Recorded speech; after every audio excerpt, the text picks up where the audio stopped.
So ఈరోజు నేను మీతో ఒక ఇంపార్టెంట్ ఫర్టిలిటీ టెస్టింగ్ హార్మోన్ గురించి మాట్లాడతాను. అంటే ఒక పేషెంట్ ఒక కపుల్ మా దగ్గరికి ఇన్ఫర్టిలిటీతో వచ్చినప్పుడు మేము కొన్ని హార్మోనల్ టెస్ట్ చేస్తాం. అందులో important thyroid hormone, prolactin hormone. So ఈరోజు నేను మీతో ప్రొలాక్టిన్ హార్మోన్ ఎందుకు టెస్ట్ చేస్తాను, అది ఇన్ఫర్టిలిటీకి ఎలా దారితీస్తుంది, దాన్ని ఎలా కరెక్ట్ చేయాలి, దానికి ట్రీట్మెంట్ ఏంటి అనే విషయాలన్నీ డిస్కస్ చేస్తాను. నేను doctor Sandhya Deepika Uraganti, consultant 49 fertility centre Secunderabad branch అండి.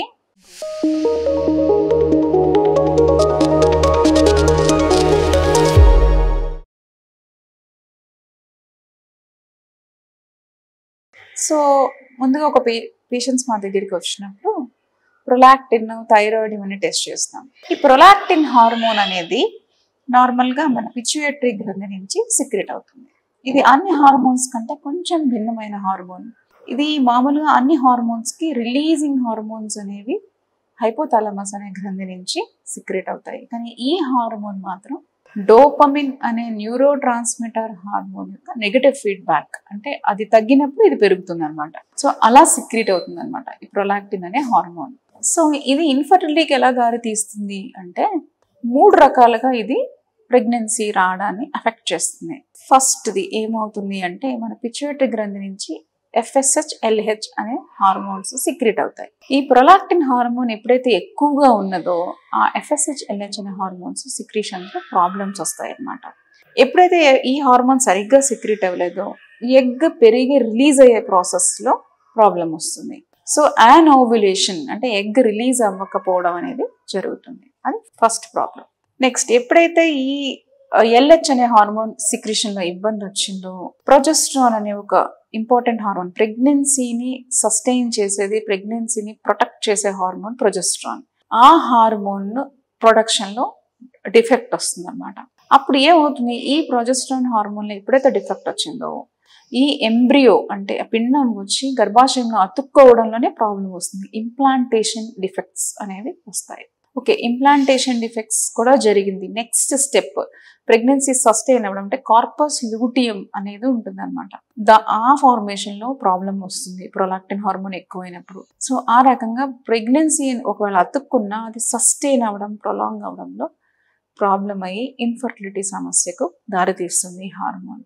సో ఈ హార్మోన్ ప్రాబ్లమ్ని ఎలా డిటెక్ట్ చేస్తాము అంటే ఈ హార్మోన్ ప్రొలాక్టిన్ అనే హార్మోన్ని మనం ఎర్లీ మార్నింగ్ బ్లడ్ శాంపిల్లో టెస్ట్ చేయాలి. సో టెస్ట్ చేయడానికి కొన్ని ప్రీరిక్విజిట్స్ ఉంటాయన్నమాట. ఇది 10 to 12 అవర్స్ ఫాస్టింగ్ శాంపిల్ అయి ఉండాలి, ఎర్లీ మార్నింగ్ శాంపిల్ అయి ఉండాలి.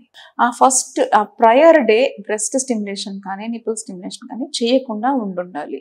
సో ఏదైనా స్టిమ్యులేషన్ అనేది జరిగినప్పుడు ఇది హార్మోన్ కూడా హై వస్తుంది. సో ఈ ప్రాబ్లం ఈ రెండు లేకుండా చూసుకొని ఈ టెస్ట్ ప్రొలాక్టిన్ అనే టెస్ట్కి ఇవ్వాలి. అండ్ ఈ హార్మోన్ కొన్ని అదర్ కండిషన్స్లో కూడా రైజ్ అవుతుంది, ఫిజియలాజికల్ కండిషన్స్. అది ఏంటి? First pregnancy, already lactating mothers already pregnant అయి ఉన్నారనుకోండి, అప్పుడు రైజ్ అవుతుంది. లాక్టేటింగ్ మదర్స్, బేసికలీ లాక్టేటింగ్ మదర్స్లో చాలా ఎక్కువగా పెరుగుతుంది అనమాట. అది నార్మల్ ఫిజియలాజికల్లీ. ఎందుకంటే ఈ హార్మోన్ మెయిన్గా మిల్క్ సిక్రీషన్లో యూజ్ అవుతుంది అనమాట, ప్రోలాక్టిన్. అందుకే ఇది లాక్టేషన్కి యూజ్ అవుతుంది. సో అలాంటి ఆ మదర్స్లో ఎక్కువగా ఆల్రెడీ ఉంటుంది. అది కాకుండా కొన్ని డ్రగ్స్ ఉంటాయి అన్నమాట, యాంటీసైకోటిక్ డ్రగ్స్, యాంటీడిప్రెసెంట్ డ్రగ్స్, ఇలాంటి మెడికేషన్స్ తీసుకున్నప్పుడు కూడా ఈ హార్మోన్ అనేది పెరుగుతుంది. సో ఫస్ట్ ఈ హార్మోన్ పెరిగినప్పుడు మనం టెస్ట్ చేసినప్పుడు ఈ hormone normal range less than 25 అనమాట.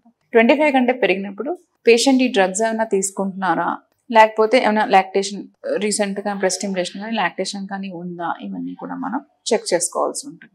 ఈ హార్మోన్ నార్మల్గా లెస్ దెన్ 80 ఉందనుకోండి, మెడికల్ థెరపీతో బెటర్గా ట్రీట్ చేయొచ్చు. ఇఫ్ ఇట్స్ మోర్ దాన్ 100 ఉంది అనుకోండి, సో దీనికి ఫర్దర్ ఇన్వెస్టిగేషన్స్ చేయాల్సి వస్తుంది. ఎందుకు అంటే ఈ మోర్ దాన్ 100 ఉంది అంటే హార్మోన్ పిట్యూటరీ గ్రంథిలో ఏమైనా ఎడినోమాస్ అని అంటాం, అలాంటివి ఏమైనా ఉన్నాయా అంటే చిన్న చిన్న ట్యూమర్స్ లాంటివి. మెనీ టైమ్స్ అవి ఏం క్యాన్సరస్ ఉండవు, బినైనే ఉంటాయి.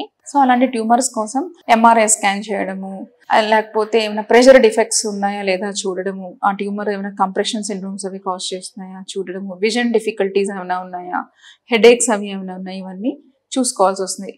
మోర్ దాన్ 80 ఉన్నప్పుడు, సో దానికి తగ్గట్టుగా ట్రీట్మెంట్ ఉంటుంది. లెస్ దాన్ 80 ఉన్నప్పుడు just withdrawal of the medication, అంటే ఏ మెడిసిన్స్ అయితే ప్రొలాక్టిన్ హైని కాజ్ చేస్తున్నా అవి తీసేయడము.